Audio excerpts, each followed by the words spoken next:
રાજકીય પક્ષો પોતાની પાર્ટી ચલાવવા માટે ખંડણી કરે છે. જાહેર સભાઓ અને કાર્યક્રમો માટે દારૂ વેચનારાઓ પાસેથી ખંડણી લેવામાં આવે છે. આ બંને સવાલોને વધુ મજબૂત બનાવતો એક ચોંકાવનારો વિડીયો હાલ સોશિયલ મીડિયામાં વાયરલ થઈ રહ્યો છે. સુરતમાં આમ આદમી પાર્ટીના એક કાર્યકર્તા દ્વારા લાંચ અને ખંડણી માંગતો વિડીયો સામે આવતા રાજકીય વર્તુળોમાં ખળભળાટ મચી ગયો છે. આ મામલે પોલીસે કાર્યવાહી કરીને આરોપીને ધરપકડ કરી છે. વિગતે વાત કરીએ સમગ્ર ઘટના વિશે આ અહેવાલમાં. નમસ્કાર, હું ચિરાગ વર્ષાબેન, આપ જોઈ રહ્યા છો સ્વમાન. ગુજરાતમાં હાલ રાજકીય માહોલ ભારે ગરમાયો છે. તમામ પક્ષો એકબીજા પર ગંભીર આક્ષેપો લગાવી રહ્યા છે. ત્યારે સુરતમાંથી સામે આવેલો આ વિડીયો આમ આદમી પાર્ટી માટે મુશ્કેલી ઊભી કરતો બન્યો છે. વાયરલ વિડીયોમાં આમ આદમી પાર્ટીનો કાર્યકર્તા સસ્તા અનાજની દુકાનદાર પાસેથી ખંડણી માંગતો જોવા મળે છે અને સાથે સાથે પાર્ટીમાં પૈસા કેવી રીતે ઉઘરાવવામાં આવે છે તેના ખુલાસા પણ કરે છે. વિડીયોમાં દેખાતો આ વ્યક્તિ પોતાનું નામ સંપત ચૌધરી હોવાનું જણાવે છે. વિડીયોમાં તે કહે છે કે પાર્ટી ચલાવવા માટે પૈસા જરૂરી હોય છે અને આ માટે બુટલેગરો તથા અન્ય લોકો પાસેથી નાણાં લેવામાં આવે છે. એટલું જ નહીં, આ કાર્યકર્તા દ્વારા ગોપાલ ઇટાલિયા સાથેના પોતાના ફોટાના ઉલ્લેખ પણ કરવામાં આવી રહ્યો છે, જેના કારણે મામલો વધુ સંવેદનશીલ બન્યો છે. આ સમગ્ર ઘટના ત્યારે સામે આવી જ્યારે સંપત ચૌધરીએ શ્રવણ જોશી નામના વ્યક્તિનું નામ લઈને એક સસ્તા અનાજના દુકાનદાર પાસેથી ₹10,000ની માંગણી કરી હતી. દુકાનદારે શરૂઆતમાં સહન કર્યું, પરંતુ અંતે કંટાળીને લિંબાયત પોલીસ સ્ટેશનમાં ફરિયાદ નોંધાવી.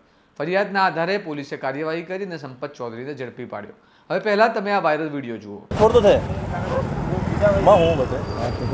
ना ना वही हूँ बता गरीब आदमी है। मैं बोलूँ तो काम है तो क्या अपनी दुकान पे बैठते हैं, हर कोई व्यापारी की इज्जत रहती मैं सब जानता हूँ भैया, पर उसमें साथ में मैं आता हूँ, मेरा फ़ोन एक क्लिक होता है तो ही काम बनता है, उसके अलावा कुछ नहीं होता है. मेरी बात सुनो. और हम आज से नहीं, हम 10 साल से साथ में रहते हैं. और ये बच्चे पे क्या हाँ लंगोटिया है. तो आप तो मुलाकात भी, પણ શ્રવણભાઈ વૈજાતી ભૈયા मैं मुलाकात नहीं करे. 3.5 में सौदો ये है. वो आनंद है. और तो बात अरे देखो ना, देखना नहीं. अरे फेंक मारा, हटो. अरे भाई साहब बटन ये सब मर्जी का बच्चे बंद है तो नहीं. કચરા હે 1 लाख है और ढाई काले परसों बच्चा दे. थे रोज फोन करिए जो मैं देखे है परसों आई भाई संपत जी. वो एक बार बद्री जी. आनंद कुछ ओ बद्री जी अड्डे के एरिया परसों आई. हाँ हाँ ठीक है. एक दो दिन ज़्यादा कम पैसा आ जाएगा आपको, बताइए. थोड़ा मैं ध्यान आइए समझ. अरे वनों केवा को काम ही कोनी थे, मैंने के तो मैं हूं बस. और था के नंबर भी दे दो ना यार. अगर नंबर ले लो. ले लो अगर नंबर ले लो.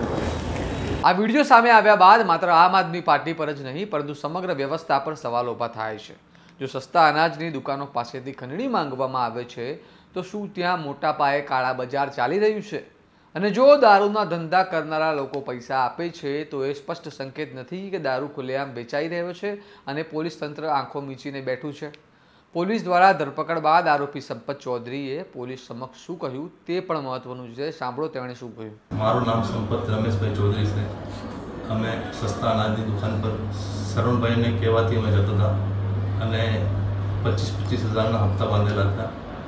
એમાં અમને હા વિડીયો લઈને અમે વિડીયોના ડરથી 25-25 હજારના હપ્તા બાંધેલા હતા. એમાં અમે 1.5 લાખ રૂપિયા લીધો.